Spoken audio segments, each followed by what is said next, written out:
mesotelioma. El mesotelioma es el tumor de pleura por exposición a asbesto, sumado también a el tabaco, por ejemplo, que multiplica muchas veces el riesgo de mesotelioma. Hay muchos desencadenantes o también llamados triggers en el ambiente ocupacional. Muchas sustancias pueden producir entidades específicas, por ejemplo, el cobalto inhalado, enfermedad del intersticio o de las vías aéreas, y la mayor parte, como ustedes van a ver, son multifactoriales. ¿Cómo es esto? Los que trabajan en interior mina, por ejemplo, y sobre todo los que están como perforistas o han trabajado como perforistas, no han utilizado medidas de protección y además salen un poco hacia afuera para fumar. Entonces, hay dos problemas ahí, el material particulado y el tabaco. Principios básicos. Le va a depender todo de la dosis de exposición, es decir, el tiempo con el cual los pacientes están expuestos y dónde están trabajando, digamos, la cercanía a la fuente de exposición. En el caso del berilio, por ejemplo, vemos que se necesita muy poca dosis para la llamada beriliosis. También tiene que ver con la genética y con la dieta.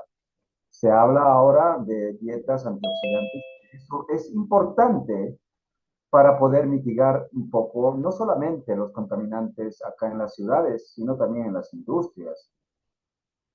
El tiempo de latencia puede ser largo. ¿Cuántos pacientes tenemos que han trabajado 10 años en la mina, han salido y después de 5 a 10 años empiezan a tener recién manifestaciones clínicas? Uno hace la radiografía y se encuentra con datos de neumoconiosis. A ver, alguien puede, bueno, ahí ya, puede decir, ¿qué es esto? ¿Qué les hace recuerdo todas estas imágenes?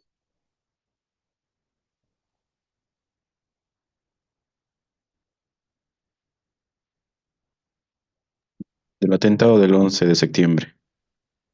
Del 9 del 9-11, ¿no? Perdón, es del 11 de septiembre, tienes razón. Que ha cambiado, cambió la historia de geopolítica, económica en el mundo. Y hace poco ha habido otro atentado, ustedes saben muy bien, de Gaza sobre Israel, y hay una serie de cosas que están cambiando abruptamente con todo el objetivo del poderío económico que quieren tener una u otra región. Eso no es nuevo para ustedes, pero es importante mencionarlo. Bueno, ese día yo estaba haciendo mi consulta en el hospital broncopulmonar a las más o menos 10 de la mañana y sucedió todo esto. Tremendo lo que sucedió después, pero no quiero hablar de historia, sino ver que todos estos bomberos que estuvieron expuestos a todos, no solo los humos, sino después van a ver a ese material finito que se desprendió del derrumbe de los edificios y después de haber estado levantando todos los escombros durante... Entonces, ahí empezó a hablarse de una patología, muchos de ellos tuvieron patología pulmonar crónica, por si acaso, neumoconiosis, problemas hipertensivos de la vía aérea, pero hay una publicación ya no tan reciente que habla de un temprano riesgo de cáncer de pulmón en estos trabajadores, que era una cantidad importante.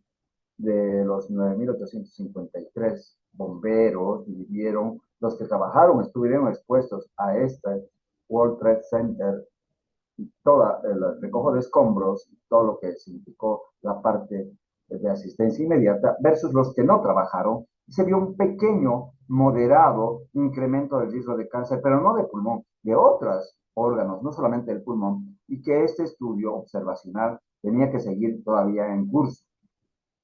Bien, es fácil darse cuenta que acá estos trabajadores estuvieron expuestos a material particulado finito, pero en una concentración permanente y alta, con probablemente no máscaras adecuadas para filtrar el material particulado fino que desprendía justamente la caída, el derrumbe de estos edificios. Esta es una muy buena gráfica y que lo daba antes de la pandemia. Y cuando llegó la pandemia, nunca pensé que iba a volver a usar este tipo de máscaras, ¿no? Y lo usé. Entonces, todo lo que se veía así como algo que era, digamos, de película, lo llegué a vivir, ¿no? Pero si nosotros veríamos lo que respiramos cerca de las avenidas, a la Blanco Galindo, acá, a la San Martín, no sé, muchos tendríamos que vivir así. Bueno, el barbijo es una forma de utilizar y mitigar, pero es una forma, para mí, fatua, en el sentido que no estamos yendo a atacar lo que realmente es la contaminación, no solamente de las ciudades, sino también en las fábricas.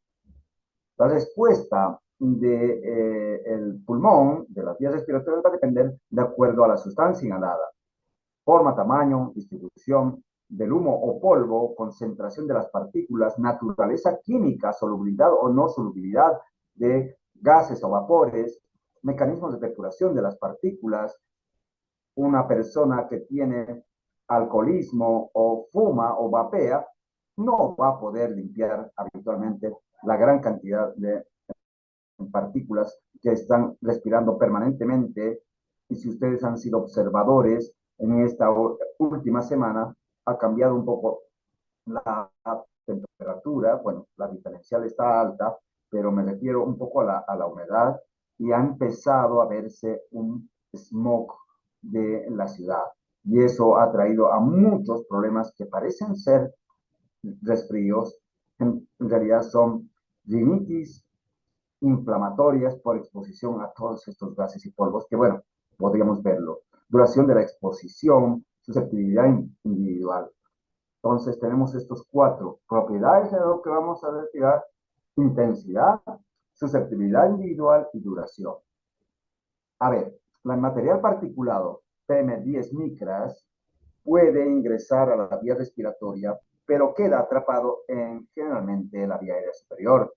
Tanto los cornetes, los pelitos que tenemos llamados vibrisas, el clearance mismo que tenemos ahí arriba, el mecanismo tusígeno logra, junto con nuestros sóplidos, ir depurando estas partículas. Pero partículas menores a 10 logran ingresar tranquilamente, por más de que tú tengas indemne todo esto, tu mecanismo de defensa de vías aéreas superiores. Y ni te digo qué es lo que pasa con las partículas 2.5 micras. Estas llegan básicamente hasta el alveolo e inclusive pueden atravesar conjuntamente los gases, no por diferencia de presión, sino hacer una especie de pasaje hacia la circulación sanguínea y producir lo que se llama riesgo de inflamación endotelial de los contaminantes. Por esto estos pacientes no solamente tienen problemas, sobre todo en las ciudades, por la contaminación de material particulado, en las fábricas y sobre todo acá, donde estamos hablando en las ciudades, tienen mayor incidencia de problemas cardiovasculares, hipertensión, arritmias, entre otros. Entonces tenemos vías mayores a 10 micras, lo que les decía, de 5 a 9 micras, gran vía respiratoria, y de 5 a 0,5 micras, alveolos, bronquiolos, espacios alveolares, inclusive con mucha afectación de los capilares y produciendo y orquestando lo que se llama inflamación de todo lo que es endotelitis. Bueno, las partículas ingresan con estos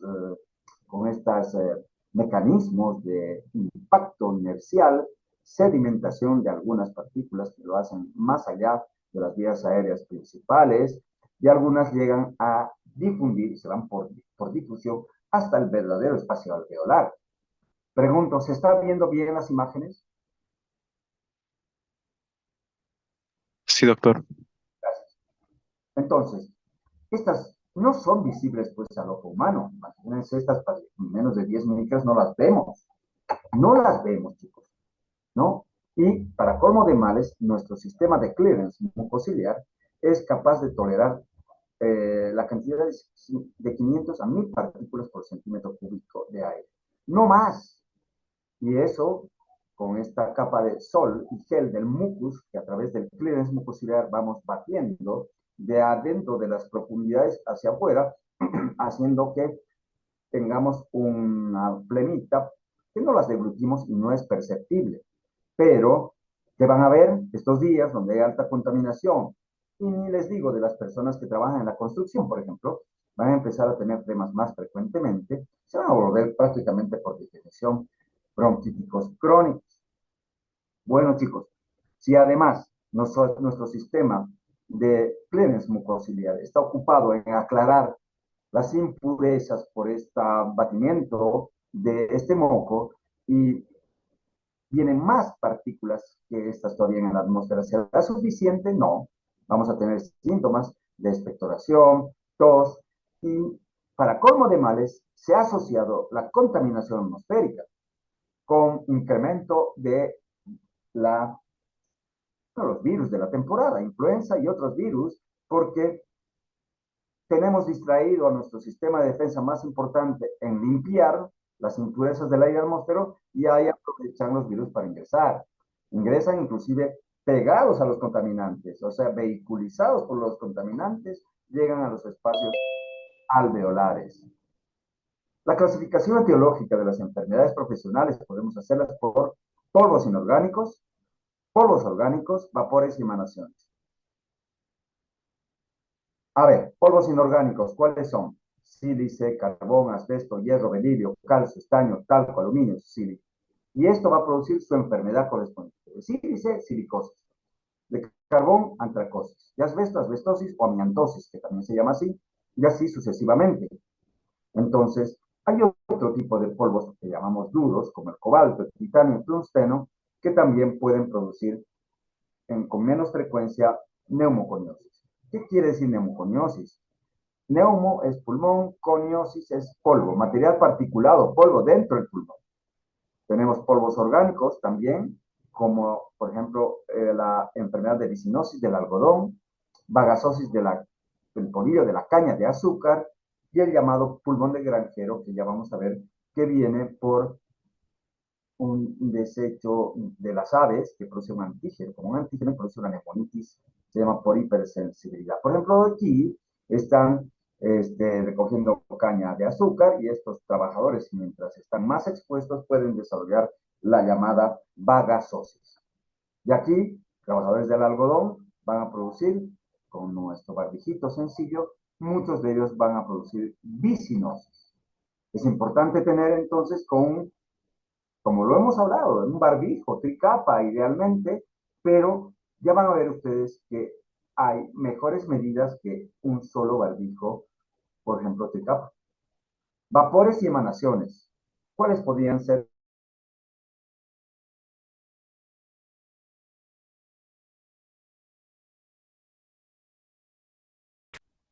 ¿Estoy bien? ¿Algo ha pasado? Creo que me he salido. Hola. ¿Algo ha pasado acá?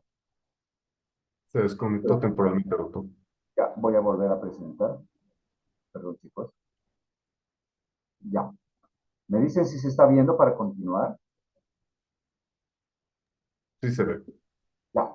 Entonces, en el caso de los vapores y gases, que son diferentes, los gases no pueden volverse, una vez que se han puesto en este estado gaseoso, no pueden volverse líquidos. Sí, los vapores pueden volverse líquidos cuando entra en un punto de saturación.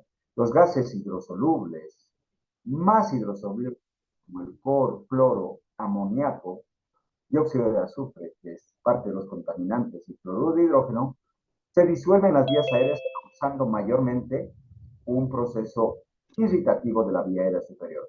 ¿Qué producen? El síndrome reactivo de la vía aérea, es decir, una sensación asfíctica de que se te cierra la garganta, empiezas a toser, te da una especie de tos intensa. Pero otros menos solubles, como el dióxido de nitrógeno, ozono, fosgeno, ¿ya? No se disuelven hasta que ingresan a la vía respiratoria y ahí pueden producir más bien bronquiolitis o edema pulmonar. Y es peligroso porque tú lo estás respirando y de pronto en una fábrica, en un accidente, puedes tener directamente edema pulmonar. Entonces la diferencia entre gas y vapor suele ser diferente, ¿ya? Y que justamente les decía que un gas, que si bien está en un estado, digamos, suspendido en el aire, estas moléculas, una vez que se los comprime isotérmicamente, nunca llegan a pasar a estado líquido. En cambio, un vapor sí, en el mismo, digamos, estado de compresión isotérmica, puede pasar a un estado líquido.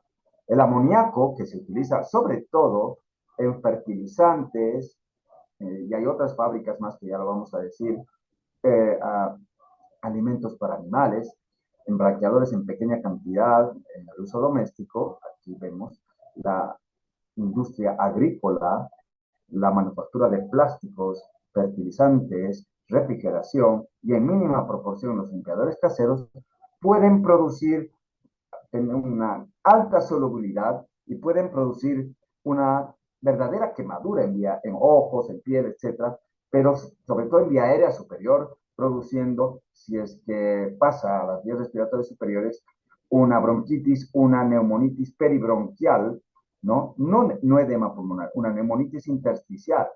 Y aquí tenemos la relación dosis de amoníaco versus manifestaciones clínicas y las concentraciones en partes por millón que se colocan habitualmente en las fábricas, ¿no? Y fíjense que más de 1500 puede producir edema pulmonar y laringoespasmo, es decir, pueden producir, mientras mayor concentración en partes por millón, realmente puede ser grave y fatal en algunos casos. El ácido sulfúrico, que está en muchas industrias también, la inhalación puede irritar el pulmón causando falta de aire y también el edema pulmonar. Es decir, el ácido sulfúrico es usado en muchas fábricas para productos químicos fertilizantes, algunos explosivos de nitrato, fibras, tintes, se utiliza mucho en las curtiembres, ya pinturas, papel, pegamento, fábricas de plástico, etcétera, y pueden producir más que una crisis asfíctica de vía aérea superior, directamente un edema pulmonar. Tenemos que tener esto justamente ahí presente en todas las fábricas, ya lo van a ver, el rombo de seguridad, donde una sustancia tiene riesgo para la salud, de 0 al 4, es inflamable, reactivo y corrosivo. Si son oxidantes, ácidos, alcalinos, etc. Y también hay, cuando se produce, digamos, riesgo de inhalación de ácido sulfúrico, todo un protocolo para poder asistir en caso de primeros auxilios de intoxicación. Bien, eso con respecto a vapores y con respecto a gases. Con respecto a polvo, ya les dije que neumo es pulmón y conis es polvo, es el depósito de material particulado en las vías respiratorias y en el parénquima pulmonar, producida por inhalación de las mismas. Las finas partículas suspendidas en el aire, ¿no? Pueden ser, ya le he mencionado, vegetal y mineral. Ya hemos hablado algo de los orígenes animales, donde producen más bien un tipo de inflamación llamado asma bronquial, son sensibilizantes. También están vegetales y están minerales que se producen sobre todo en procesos industriales. El polvo, por ejemplo, está en cualquier tipo de trabajo, cepillado, tallado, carpintería, bah, es más, está a la construcción de los edificios, cemento, en la excavación de los edificios, textiles, etc. Mismo, vuelvo a repetir esto, todo va a depender de la concentración, tamaño de las partículas, tiempo de exposición, susceptibilidad individual, lo llamada epigenética, antecedentes patológicos previos. No es lo mismo un paciente que fuma, un asmático o que ya tenía algún problema cardiovascular previo que uno que no lo tiene, y también de la composición química del material inhalado.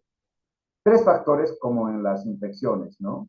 Tenemos el medio ambiente, el huésped y en el caso aquí del agente patógeno, la partícula. Todo esto va a depender si mi ventilación es adecuada, si mi espacio es reducido y si estoy usando equipo de protección personal.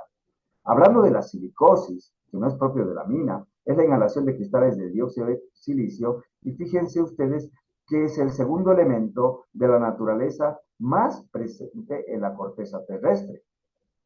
Tiene tres formas: el cuarzo, cristobalita y trimidita, como sílice libre. El óxido o dióxido de silicio es una forma cristalina, tal vez la más importante y la que más desarrolla la enfermedad. En cambio, el cuarzo trimidita y la cristobalita sílice no lo es tanto. Hay límites de exposición, que no es importante mencionarlo, sino para todos los que trabajan y los que están encargados de la seguridad personal en este caso las minas, y las profesiones de riesgos, la minería, la pintura, cuando realizan túneles, en las canteras, ladrilleras, fundiciones, limpieza de edificios con chorros de arena, industria de cerámica. Y ahí estamos, la exposición con su protección y una serie de fábricas de túneles, fundición de metales, minas, etc. ¿Qué produce silicosis? ¿Qué es la silicosis? Es una enfermedad fibronodular que predomina, esto es importante, en los lóbulos superiores. Lesión característica histopatológica, un nódulo silicótico. ¿Cuántas veces muchos doctores que no conocen la presentación nodular pseudotumoral de la silicosis creen que es una neoplasia? Que de hecho también puede haber una superposición, pero cuando uno biopsia encuentra una lámina de colágeno concéntrica como en cáscaras de cebolla y una zona central sin células donde pueden verse si se hace una tinción birrefringente el sílice. Pueden haber macrófagos y células plasmáticas. Más o menos así. La partícula de sílice inhalada es fagocitada, transportada por tejido linfático, como lo hacen todos nuestros macrófagos. Si la cantidad es importante, pues no va a poder depurar y entonces va a empezar a extravasarse y va a empezar a liberar citoquinas, va a empezar a haber compromiso de tejido colágeno, va a haber una matriz extracelular incrementada, se va a formar una fibrosis periférica y nódulo silicótico que puede ser de tres formas. La nodular crónica, típica, que aparece, fíjense ustedes, después de 20 años de exposición. La acelerada, que aparece rápidamente a los 5 años y a 15 años. Y la aguda, que se presenta a los 6 meses a 2 años. O sea, esto, que es como una reacción más bien de hipersensibilidad, se llama silicoproteinosis. No solo afecta al pulmón, sino también al riñón, hígado y órganos del sistema retículo endotelial. Por lo tanto, la silicosis puede estar asintomática, un periodo de latencia, puede ser crónica y que puede complicarse con neumotórax, fallo respiratorio, cor pulmonale, por hipoxemia, la forma acelerada, que es la más clásica, la aguda, que produce una dificultad respiratoria y la muerte muchas veces.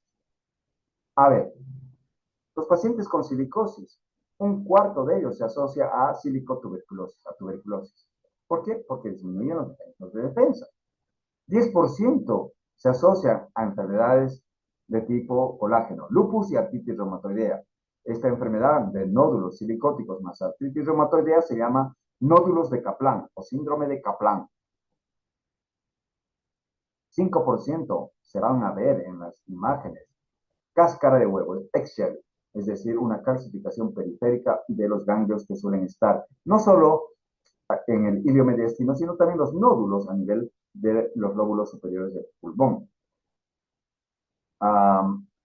Hay también asociación con micobacteriosis atípica. De tanto en tanto en el programa de tuberculosis vemos pacientes que tienen silicosis, bronquiectasias y se aísla mucho tiempo después Mycobacterium no tuberculosis y también la cansacia está supuestamente más frecuente asociada a esta silicosis. Cuando uno logra hacer una biopsia y logra ver con microscopio birrefringente de estos cristales que brillan dentro de los macrófagos, igual que el Mycobacterium de tuberculosis, ¿no? El macrófago va, lo fagocita, pero como no es fagocitable, la cantidad a veces de este cristal hace que extravase al macrófago y estimule sustancias fibrogénicas. Y podemos ver esto que está coloreado en color más o menos amarillo intenso, medio rosado, los cristales birrefringentes del cristal de sílice. Los grados radiológicos van a depender de las sombras que puedan ser clasificadas. Hay varias clasificaciones. Les voy a pasar por cultura médica, la clasificación de la Organización Internacional del Trabajo, pero esto es lo que mayormente se anota. A, cuando hay sombras radiológicas que al agruparse no exceden al equivalente de 1/3 del pulmón. B, cuando ocupen un campo pulmonar, es increíble. Y C, cuando es prácticamente confluente y están tocando lóbulo superior, lóbulo medio y lóbulo inferior de ambos campos pulmonares. Veamos esto. Fíjense ustedes que tienen unos nódulos acá, ¿no? Unos ganglios enormes, muchos de ellos calcificados, ¿ya? Que forman parte de una silicosis con nódulos calcificados también, que están localizados, yo diría, en 2/3 partes del pulmón. Si yo quiero clasificar a esto, pusiera como sombras A versus B. A versus B, siempre y cuando esto estuviera, no fueran cavitaciones que sí parecen. Pero bueno, hay múltiples imágenes que nos hacen pensar que esto se trata de silicosis. Esto, por ejemplo, que sé que la placa no es buena, antes las placas no eran buenas, esta está muy blanda, por ejemplo, muestra nódulos silicóticos confluentes que están tocando, yo creo, 2/3 partes del pulmón. Característicamente, esto es lo que se ve. Compromiso de 2/3 partes superiores y respeta las bases. ¿Esto por qué? Por el impacto y la sedimentación del sílice que se localiza principalmente en las vías aéreas grandes y sus parénquima aledaño. Y vemos otras que inclusive parecen edema pulmonar, con alas de mariposa. Esta es una linda placa porque es una placa nuestra, donde se ve estas masas silicóticas localizadas parailiares, que son parte de ganglios y parte de parénquima pulmonar. La diferencia entre nódulo y masa es el diámetro. Nódulo hasta 3 centímetros, masa más de 3 centímetros. Ambas pueden estar presentes, están preferentemente localizadas en los 2/3 pulmonares, respetando las bases pulmonares que se las ve inclusive sobredistendidas porque por estos nódulos hay estenosis bronquial. Y cuando uno hace anatomía patológica, puede ver todos estos nódulos o masas silicóticas con este gran conglomerado de color negro prácticamente que está produciendo estenosis o lo que llamamos broncoestenosis extrínseca. Voy a pasar rápidamente esta clasificación radiológica del primer estadio, que se llama simple, el segundo estadio, que afecta más o menos 2/3 partes, que podría ser la forma acelerada, más de 5 a 15 años, la forma avanzada, que es crónica, que es el tercer estadio, y la forma aguda. La Organización Internacional del Trabajo, ¿ya? Clasifica esto de acuerdo a la calidad de la placa, las comorbilidades asociadas, cómo está afectado la pleura y cómo está afectado el parénquima. Y lo voy a pasar rápido porque es moroso. Esto depende entonces de la profusión. Profusión es cuánto del parénquima pulmonar está tomado, la forma de estas imágenes y el tamaño. Ausencia de opacidades pequeñas, 0. Opacidades en poca cantidad, 1. Opacidades numerosas, 2. Y muy numerosas, 3. Y voy a pasar esto, fíjense ustedes. 12 categorías, 0, 1, 2 y 3, de acuerdo a si hay o no hay este tipo de profusión. Uno va colocando zonas afectadas, profusión global, opacidades pequeñas, tiene su nomenclatura, PQR, dependiendo del diámetro de estos, se podría decir nódulos, opacidades grandes, A, B y C, si hay placas, si el sitio está cerca al pared torácica, al diafragma, si está calcificado o no, si está extendido hacia la pared torácica, se va notando adicionalmente, y una serie de comorbilidades asociadas, como por ejemplo, cor pulmonale, cavidades, derrame pleural, etc. Fracturas, bien, y va anotando esto, lo que hacían antes nuestros médicos del trabajo, ¿no? Para poder dar, digamos, un beneficio a los trabajadores de, digamos, que cambien de sección o directamente puedan entrar a un proceso de jubilación con lo que le corresponde por haber trabajado, ¿no? La asbestosis. Antes de hablar de asbestosis, chicos, quiero darme 2 minutos para tomar un vasito de agua, por favor.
Muy bien, continúo hablando de algo que también es importante, tal vez lo era mucho más importante años anteriores, pero en nuestro medio debe seguir siendo prevalente, que es la asbestosis o amiantosis, donde, fíjense que esto es un dato reciente, aunque no crean, en Estados Unidos hasta más de 1 millón de personas están expuestos a asbesto porque trabajan en la industria de la construcción, renovación y demolición de edificios, que es algo, una práctica bastante común allá. El uso de asbesto se utiliza en los entretechos, se utiliza en los pisos, ¿ya? Y este asbesto pertenece a la familia de los silicatos hidratados en forma de fibra. Es un mineral en forma de fibra que tiene una cualidad importante. Primero quiero saber si estamos saliendo bien. Sí, doctor. Sí, doctor. Gracias. Entonces vemos que es resistente al calor, al fuego, o sea, es estupendo, resistente inclusive a ácidos y álcalis, y por lo tanto se utiliza en muchas de las industrias. Estos silicatos hidratados de magnesio vienen habitualmente en forma de algunos colores, ¿no? Esto ya en la mineralogía. Anfíboles es blanco, crocidolita es esto azul, amosita marrón, y hay otros, antofilita, tremolita y actinolita. Podemos ver algunos de los tipos de asbesto. Los tipos de asbesto que realmente nos interesan, ya vamos a ver, son la serpentina y los anfíboles. El crisotilo, que es el que se utiliza comercialmente, el 93%, tiene una forma impresionante aerodinámica que permite ingresar al espacio alveolar una vez que está suspendida en la atmósfera. De uso comercial, habitualmente también no son tan frecuentes, pero sí también tienen fibras aerodinámicas, características de franqueo de los mecanismos de defensa, como por ejemplo los anfíboles, actinolita, amosita, antofilita, entre otros. ¿Dónde se utiliza? En la minería y manipuladores de ropa. ¿Ropa de trabajadores de qué?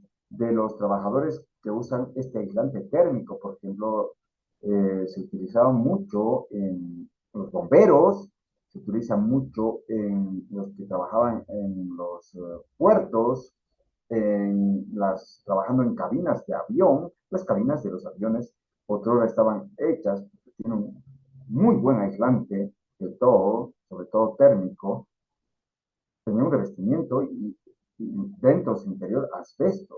Entonces, para trabajadores de Joy, sobre todo los que hacían las cabinas, limpiaban, cambiaban, reparaban, tenían asbestosis. Lo mismo tienen los que han trabajado en las refinerías de tubos, de tanques, en yacimientos petrolíferos, por ejemplo. Muchos de ellos tienen exposición a asbesto y tienen no solamente enfermedad intersticial, ya vamos a ver, sino placas pleurales asbestosas. También se pueden tener en las planchas contra frío y ruido, en los guantes que tenemos aislantes térmicos, en la industria automotriz, balatas, fábricas de barcos, aviones, techo, entretecho, tubería. Y acá este individuo está expuesto a todas estas montañas de asbesto que se utiliza acá, ¿no? En las tejas, tanques, depósitos de agua, cielos rasos, tuberías. Y en el domicilio puede ser, claro, que puede estar expuesto al asbesto, podría ser. En una tabla de planchar, por ejemplo, aislante térmico, en estas posatazas que nos dan para poner nuestra tacita de café caliente, puede haber, en las macetas, puede haber, en la protección de una fachada, en el entretecho, en las tejas y en los tanques, pueden haber. La empresa automotriz, empaquetaduras, embragues, los textiles en los trajes de bombero, guantes para hornos, electrodomésticos, planchas eléctricas, guantes de cocina, filtros para elaboración del vino, quemadores de cocinas a gas. Bueno, estas fibras producen cambios hidrogénicos y patogénicos una vez ingresada al espacio alveolar. Interactúan, como son macromoléculas, con muchas células, pero generan sobre todo los radicales libres de oxígeno, que van a, en definitiva, producir un tejido, una formación de tejido colágeno que puede producir fibrosis y cáncer. Por lo tanto, el asbesto es genotóxico y carcinogénico. ¿Qué enfermedades produce? El pulmón cicatrizal, que se llama long scarring de asbestosis, que tiene una característica. Se parece a la fibrosis, pero los volúmenes pulmonares están conservados. Produce cáncer pulmonar, cáncer pleural llamado mesotelioma, placas pleurales calcificadas o no, que son benignas, pero podrían transformarse en mesoteliomas. Y hay una enfermedad que parece tumor, que es un pseudotumor, que se llama telestasia redonda de Klesowski. Les hablé de cáncer, pero también puede ser cáncer de colon, estómago, esófago, es decir, lo que estuvieron expuestos los trabajadores del World Trade Center, que seguramente inhalaron mucho asbesto. Característicamente, esta fibrosis afecta a los lóbulos inferiores, la periferia, puede haber lo que llamamos panal de abejas y si uno biopsia, puede encontrar fibras de longitud de 50 micras. Acá podemos ver un paciente con volúmenes pulmonares ligeramente conservados, un aumento leve del tejido intersticial. Acá ya es mucho más avanzado el tejido intersticial con retículo, inclusive formando panal de abejas periférico y basal. Cuando uno hace una tomografía, ve dónde están las flechas. Esto que se llama básicamente panalización, panal de abejas. Peribronquial también puede haber un intersticio engrosado en los bronquios principales, y cuando uno hace biopsia puede encontrar, ya sea en el lavado esputo o en el mismo biopsia de pulmón, los llamados cuerpos de asbesto, que es en realidad un cuerpo de teñido así oscuro, que se llama cuerpo ferruginoso, y que si uno utiliza microscopía refringente o birefringente, se ven como estos cerillos, ¿no? Así amarillos dentro de los macrófagos, de color también así refringente. Este es el cuerpo ferruginoso dentro de un macrófago, y esta es una biopsia, una autopsia en líneas generales de un paciente que falleció por scarring lung, es decir, una fibrosis asbestosa.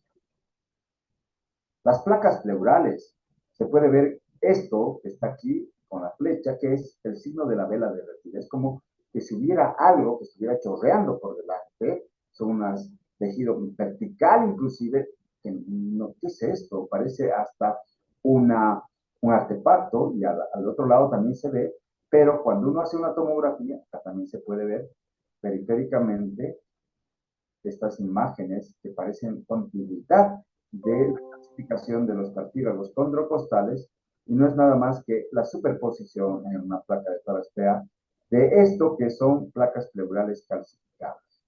Cuando uno pregunta a su paciente la exposición, y a uno se queda tranquilo, pero tiene que hacer seguimiento.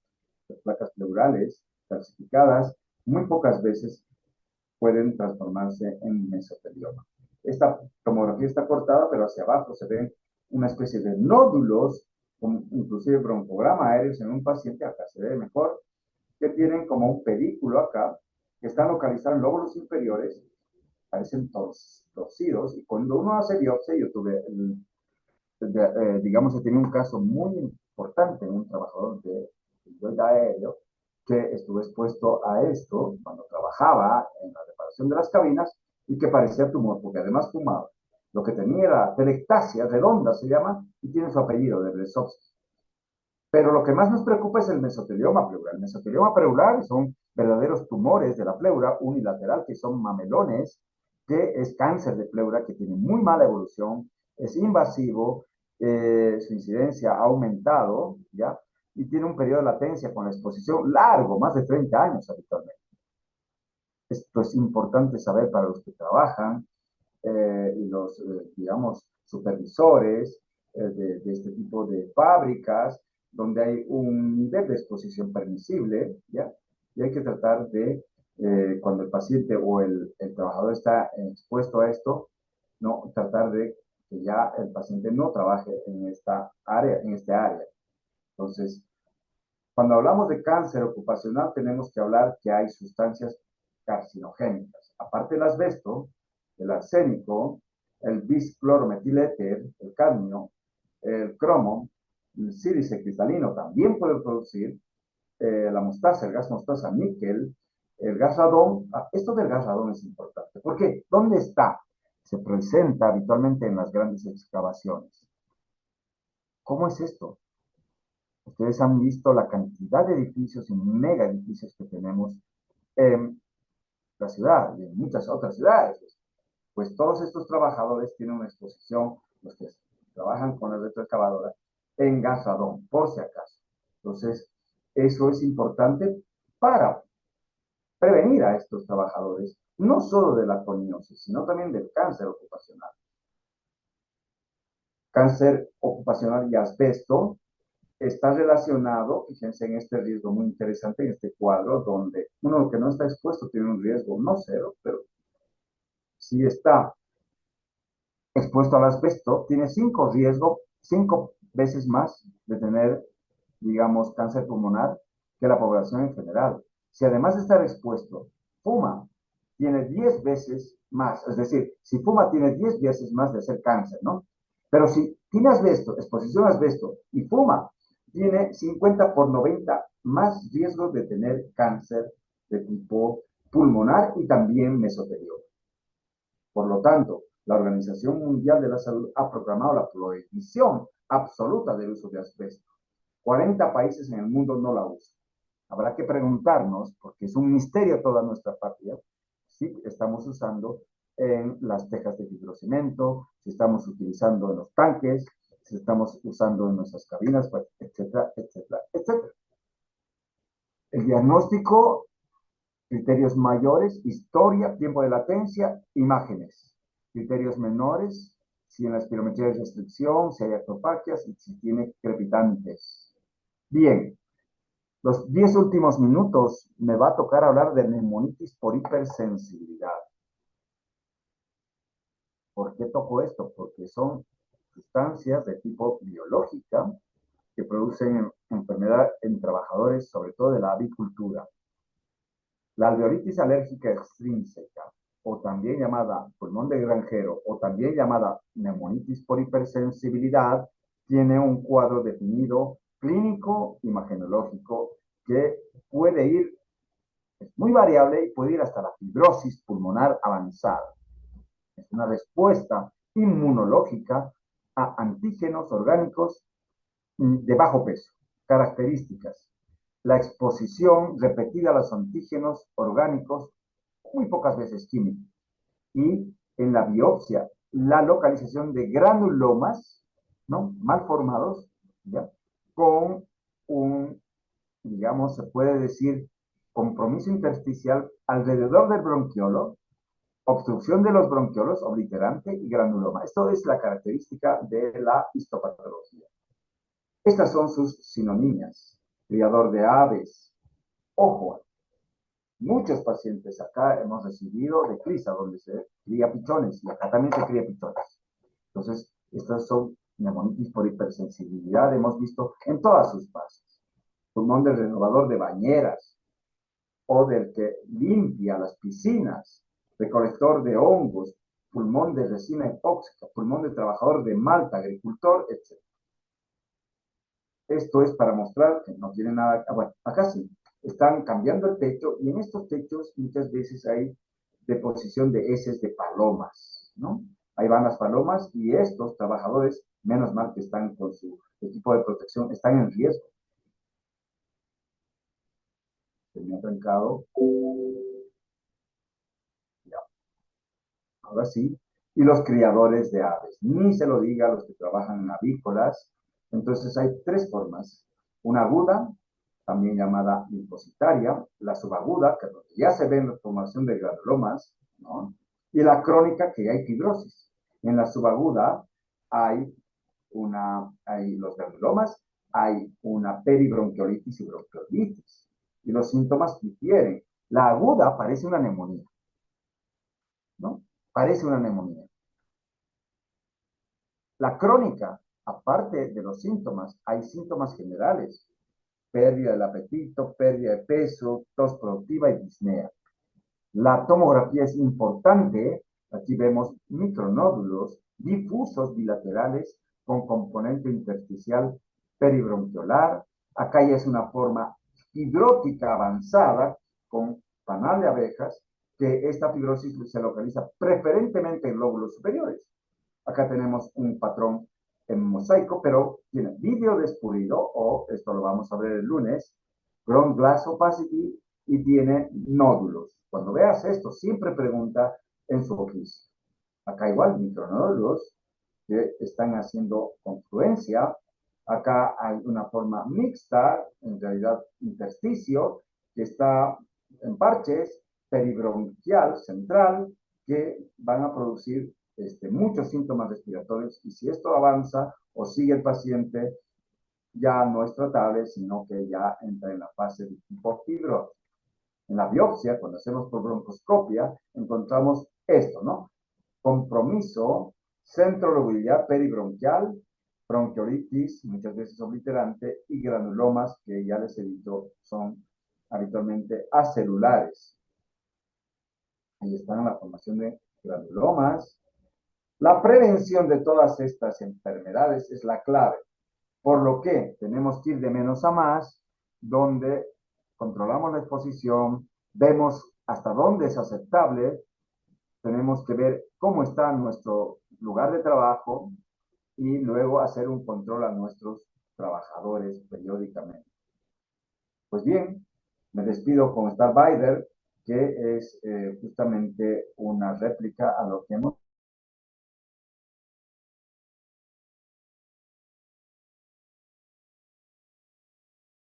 Perdón,